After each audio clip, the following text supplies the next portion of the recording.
जगत एड़े प्रेम ईश्वर करिले से आपणा द्वितीय पुत्र को देले नरबेशे प्रभु जीशु जगते आसिले हम पाप अंगे नहीं तुसे बलि हेले जे करे विश्वास न होई विनाश अनंत जीवन पाइब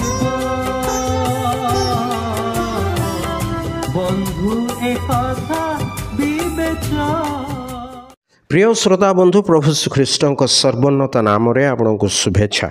पवित्र बाइबल माथ्यू लिखित सुसमाचार 17 अध्याय द्वितीय पदरे आम यहीपरि पाठ करूँ आउ से साक्षात रूपांतरित हेले तांकर मुख सूर्य परि उज्ज्वल और तांक वस्त्र आलोक परि शुभ्रवर्ण है।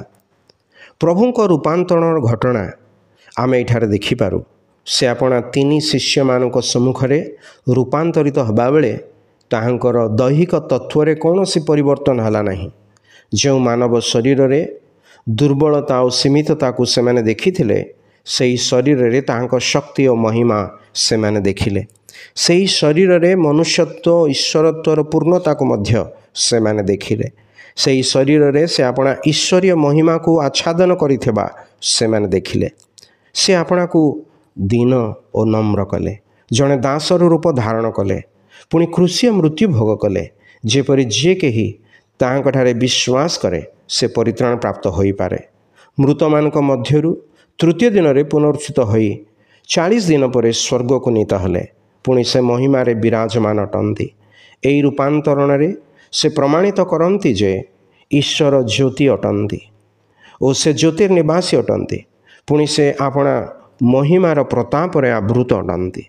सही महिमा और प्रताप रे अति शीघ्र यही जगत रे राज्य स्थापन करने निमंते से आगमन करिवे। यही प्रभु श्रीख्रीष्ट को आपण जेपरी त्राणकर्ता और प्रभु रूपे ग्रहण करी परित्राण प्राप्त हेबे आपणक निमंते ईश्वर ठारे आमर ए प्रार्थना।